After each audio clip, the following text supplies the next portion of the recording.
Damai sejahtera Allah Bapa yang melampaui seluruh akal dan pikiranmu semua, kiranya senantiasa menyertaimu di dalam Yesus Kristus Tuhan kita. Firman Allah bagi kita pada minggu ini, yaitu minggu terakhir Advent, minggu keempat, Advent keempat, tertulis dalam 2 Samuel 7 ayat 1 hingga 16. Firman Tuhan mengatakan, ketika raja telah menetap di rumahnya dan Tuhan telah mengaruniakan keamanan kepadanya terhadap semua musuhnya di sekelilingnya, berkatalah raja kepada Nabi Nathan, lihatlah, aku ini diam di dalam rumah dari kayu aras, padahal tabut Allah diam di bawah tenda. Lalu berkatalah Nathan kepada raja, baik, lakukanlah segala sesuatu yang dikandung hatimu, sebab Tuhan menyertai engkau. Tetapi pada malam itu juga datanglah firman Tuhan kepada Nathan, demikian, pergilah, katakanlah kepada hambaku Daud, beginilah firman Tuhan, masakan engkau yang mendirikan rumah bagiku untuk kudiami? Aku tidak pernah diam dalam rumah sejak aku menuntun orang Israel dari Mesir sampai hari ini.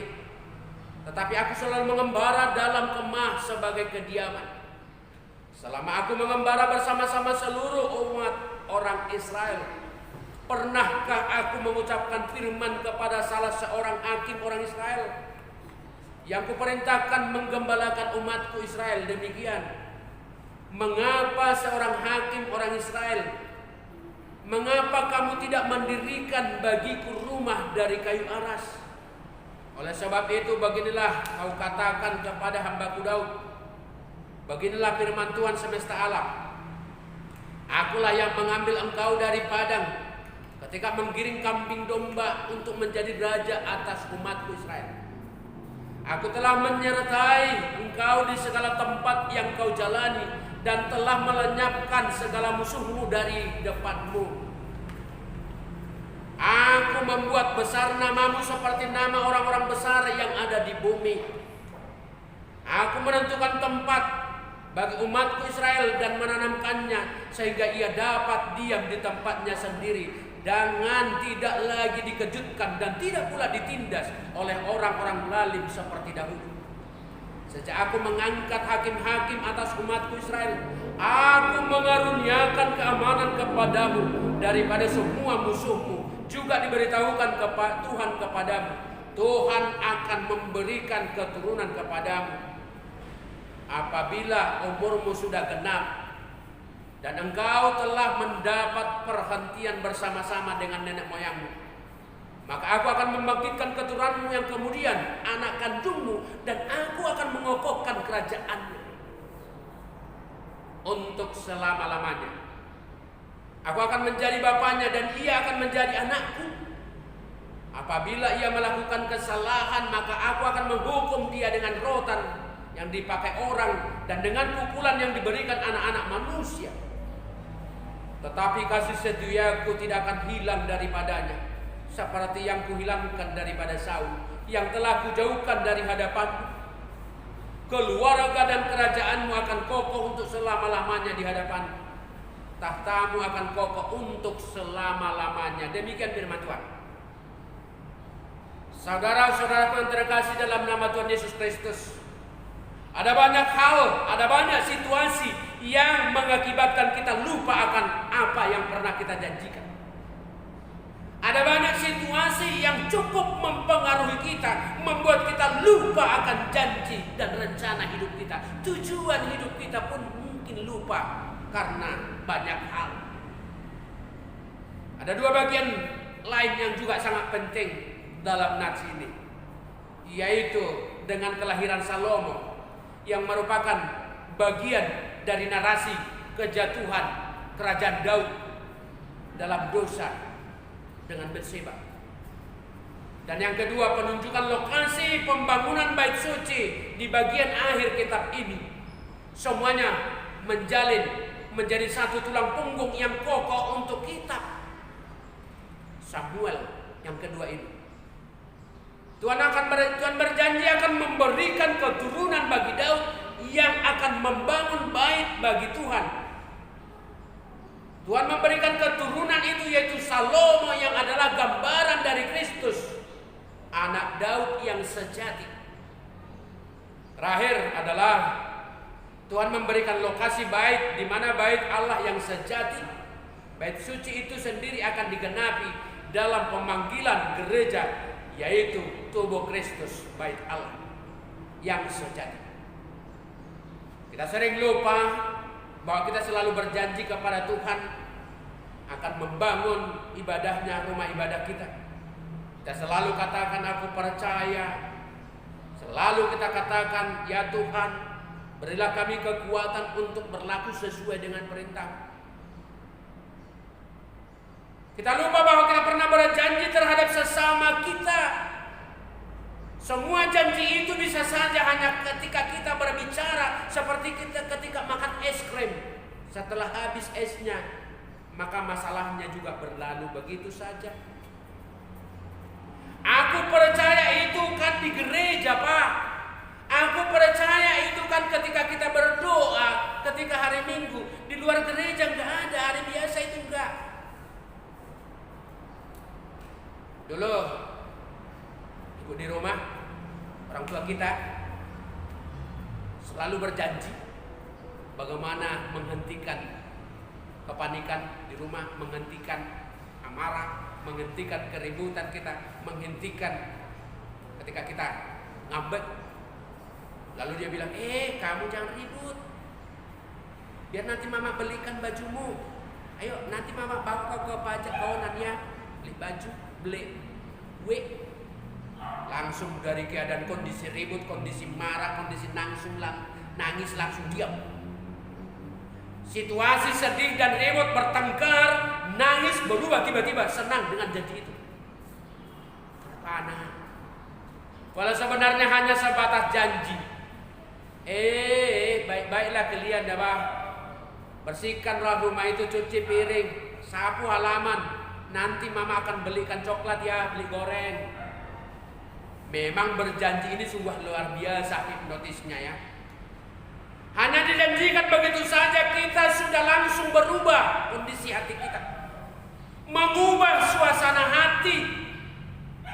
Jika dijanjikan sesuai dengan waktunya, maunya hari ini cepatlah berkulit. Apalagi janji itu selalu ditepati. Yang menjanjikan bukan janji palsu. Nah, coba jika sebaliknya janji itu tidak pernah ditepati, selalu ingkar. Janji yang diingkari adalah akar kepahitan dari segala hubungan kita. Menjadi retak dengan sesama kita, awal kekecewaan. Yang lebih menarik lagi, ketika janji kita diingkari, maka simpati kita, dukungan kita akan kita tarik. Kita akan berkata dan menceletuk dalam diri kita, bersungut-sungut, bahkan bersumpah, aku tidak akan percaya lagi sama kamu. Tak percaya. Tak akan mendukungmu lagi. Baik-baiklah kalian ya nak, pilih lagu, dukung lagu, nanti biar sukses pelayanan kita. Biar mama belikan bajumu, baju Natal ya. Menjelang janji mendapatkan jabatan legislatif, pemilihan RT RW, pemilihan kepala desa dan sebagainya, pemilihan istri, banyak janji-janji. Dikatakan walau kita memang menang, kalau kita menang nanti, maka anakmu itu dan kamu juga akan kuberikan posisi menjadi stafku, kepala bagianku, atau kamu akan kerja bersamaku sesuai dengan permintaanmu. Enak. Atau jika nanti aku sudah menjadi anggota dewan atau wali kota, maka jalan ini semua ke kampung ini, ke rumahmu akan saya permak semua. Dan semua gereja yang ada di lokasi ini, sound sistemnya paling tidak akan kita ganti semua. Alat-alat ini, apa yang kurang di gereja ini akan kita jadikan. Pastinya semua bisa pernah berjanji. Tapi ingat, semua orang bisa batal dan ingkar janjinya. Semua kita pernah menggagalkan janji kita, dan juga pernah dijanjiin dan digagalkan janji, diiming-imingi sesuai dengan keinginan kita, tetapi tidak ditepati. Dari sinilah ada dua macam janji itu dari segi konteks pencapaiannya, yaitu yang pertama, jika janji ditepati, maka tentunya kita bahagia, senang, lalu kita mengucap syukur. Kedua, bisa saja janji itu tinggal janji, buktinya tidak tahu kapan jadinya. Yang ada malah kecewa, sakit hati. Kita menyesal mendukungnya, lalu kita menjauhkan diri daripadanya. Faktanya yang terjadi semua pernah berjanji, membatalkan janji dan dibatalkan. Orang yang membatalkan janjinya merasa tidak bersalah dan tidak ada masalah apa-apa. Walau sebenarnya orang yang diberi janji sudah sangat kecewa, sedih, bahkan ada yang berkata-kata kasar, bahkan membuli atau merasa tersakiti. Itulah alasannya maka dikatakan janji itu adalah hutang yang harus dibayar. Coba nanti bayangkan ada pelantikan majelis resort 5 tahun ya, janji kita. Nauludua saya di parkuku itu andai bata aku mau, kiranya Tuhan melindungi, menguatkan dan membimbing aku untuk melakukannya. Janji. Tapi nggak tahu nanti, hati-hati kalau janji tinggal janji ya.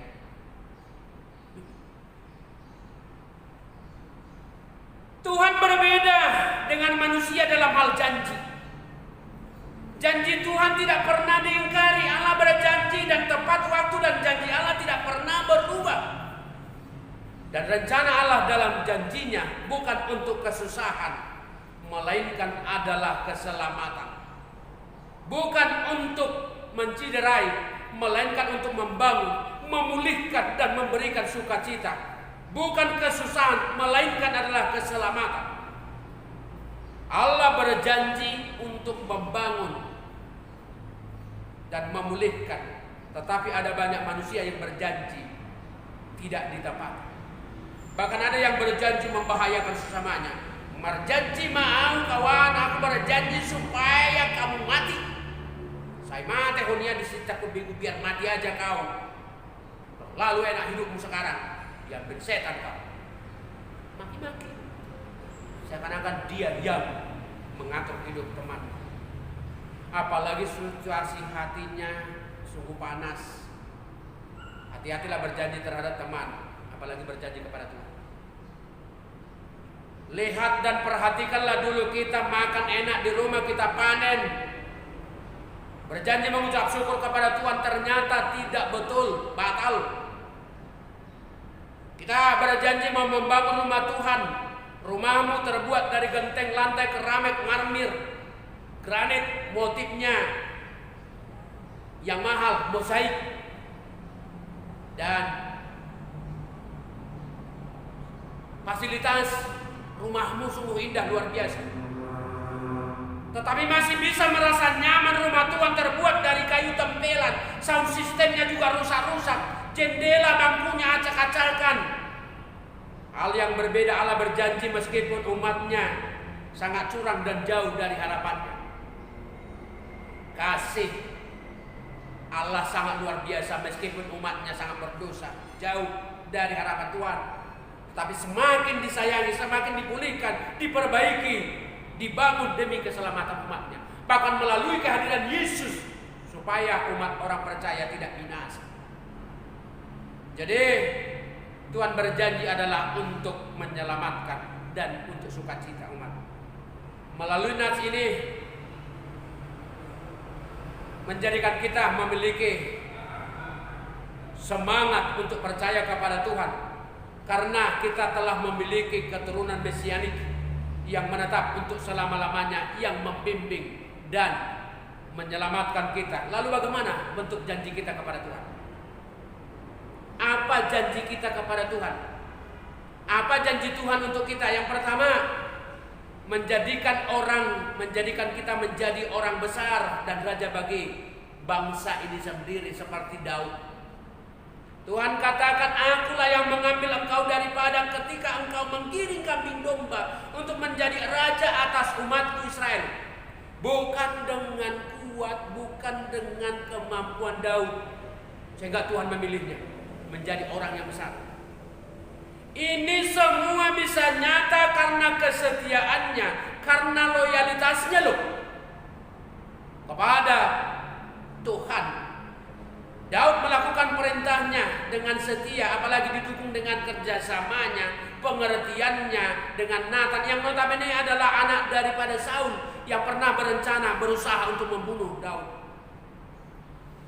Semua tersirat rahasia Tuhan.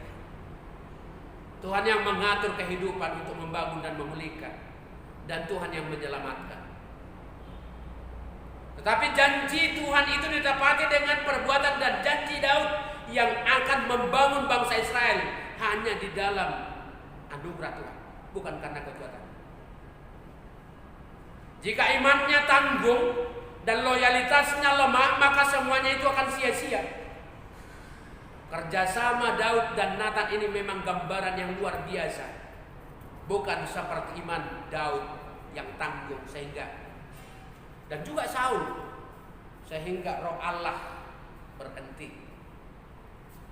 Berjanji itu mudah, tetapi yang dibutuhkan bukan hanya janji, melainkan yang terutama adalah rasa tanggung jawab. Karena itu semua perlakuan kita, janji kita itu harus kita tanggung jawab. Dan tidak ada intervensi dan campur tangan manusia dalam pemilihan Allah terhadap pemimpin bangsa, terhadap orang-orang yang akan memimpin bangsa ini. Semua itu berdasarkan atas anugerah dan kasih setia Tuhan. Kita terpilih karena kesempatan yang diberikan untuk melalui panggilannya. Daud nyata menunjukkan kasih setianya, kasih setia Tuhan atas pilihan umatnya, agar bisa menjadi gembala dan wakil Tuhan untuk membimbing dan menjaga umat Tuhan. Bayangkan kalau dulu dianggap bahwa gembala itu adalah pekerjaan yang paling hina, paling rendah, tetapi Tuhan mengangkatnya menjadi pekerjaan kebesaran, menjadi raja. Walau pekerjaan gembala sebenarnya pekerjaan yang paling hina dianggap zaman itu, yang paling luar biasa adalah janji Tuhan bagi Daud, sehingga dia mengangkat Daud menjadi pemimpin dan raja bagi umat pilihan Tuhan. Jadi sangatlah jelas dampak pemilihan Allah terhadap umatnya. Allah memberikan kesempatan bagi Saul. Dia diangkat, diurapi menjadi raja bagi bangsa Israel sesuai dengan permintaan Tuhan loh. Tetapi itu tidak terjadi lama karena ketidaksetiaannya, sehingga Tuhan mengambil kembali rohnya dan memilih Daud menggantikannya sebagai umat dan sebagai raja pilihan Tuhan. Dan Daud adalah raja yang takut akan Allah. Sebagai seorang raja, Daud tetap dilindungi dan menyertainya kemanapun dia melangkahkan kakinya. Tuhan katakan, aku telah menyertai engkau di segala tempat yang kau jalani. Dan juga bagi kita yang taat saat ini, apapun pekerjaan kita, selagi kita taat dan takut akan Tuhan, Tuhan melindungi kita. Dan bisa saja kita gagal terpilih, gagal terberkati karena ragam alasan Tuhan. Dan alasan itu bersumber dari karakter dan kebiasaan hidup kita yang tidak kita sadari. Tetapi dapat dimaklumi karena kita kurang menghargai kehendak Allah yang hakiki, tidak taat dan tidak setia kepada perintahnya, tidak setia kepada janjinya, mudah terombang-ambing karena situasi dunia ini. Lalu apa yang menjadi bukti akan kasih kita kepada Tuhan? Jangan-jangan fasilitas di rumah kita sungguh luar biasa ya, mewah, tetapi kita masih bisa duduk santai semangkuk di dalam rumah Tuhan yang terbuat dari kayu pecahan pun belum selesai ini. Masih bisa kita nyaman duduk santai. Mic-nya pun sound sistemnya juga sudah bunyi-bunyi tak karu-karuan, masih bisa duduk enak, tak percaya, tak ada kepedulian. Nyantai saja, itu bukan tugasku. Kita bilang mengasihi dan percaya kepada Tuhan, kita rindu bersekutu dengan sesama, ini dengan orang-orang percaya, rindu berdoa kepada Tuhan. Kita masih bisa nyantai duduk, main game, main FB Instagram. Padahal di rumah banyak piring yang kotor, rumahnya belum disapu, nasinya belum dimasak, tidak ada yang mau. Tidak ada yang mau tahu.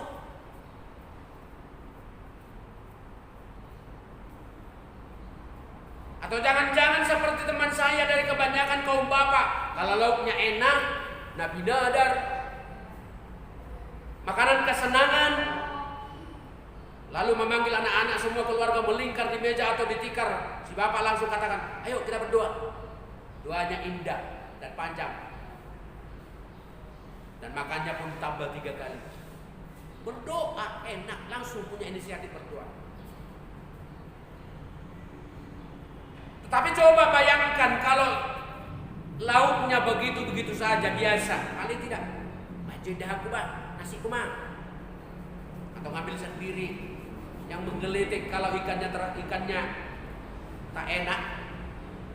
Kalau ikannya enak, tak akan pernah lupa berdoa. Semua enak, melingkar bersama-sama duduk. Tetapi lauknya kurang enak, jangankan berdoa, nasi pun serasa makannya terpaksa. Dia menggunakan air minum untuk memaksa nasi itu masuk. Minimal untuk membantu masuk nasinya dibuat air minum itu. Serasa terpaksa, lupa berdoa. Yang kedua, Tuhan yang memberi sukacita bagi umat pilihannya. Bila Tuhan yang memilih menjadi orang besar, pemimpin tentunya tidak akan pernah luput dari tantangan dan musuh ancaman. Banyak tantangan yang datang dari dalam dirinya sendiri, dari rakyatnya, dan juga dari luar.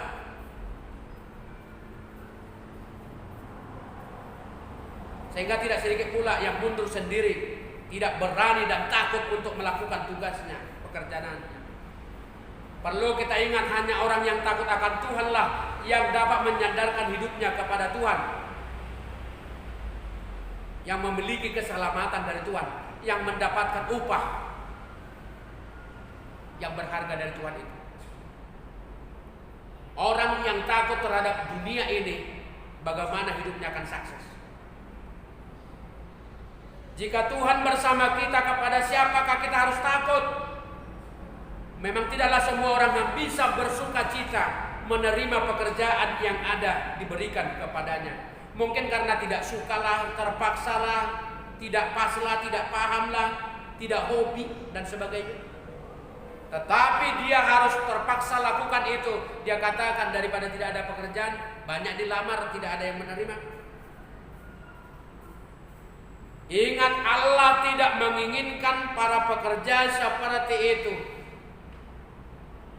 Mestinya kita melakukan pekerjaan kita dengan sukacita dan dengan hati yang tulus, dengan cara seperti kita mau mensyukuri berkat Tuhan, dan kita tetap akan diberkati melalui pekerjaan kita. Jika kehendak Tuhan itu adalah kebaikan dan keselamatan, maka kita harus mensyukuri pelayanan kita dan pekerjaan kita. Dia yang menjamin sukacita kita. Dan kita harus siap menjadi teladan, menjadi orang yang terdepan, menjadi orang pelaku perbuatan baik. Orang yang terdepan, bukan menjadi ekor. Sukacita dan berkat anugerah Tuhan bukan didasari oleh pangkat, jabatan maupun harta yang banyak. Saya pernah tahu bahwa kapal di Danau Toba pernah gagal berangkat ke seberang gara-gara hanya cara bicara seorang nakoda yang sering gegas, didukung lagi pakaiannya compang-camping, dilumuri banyak oli.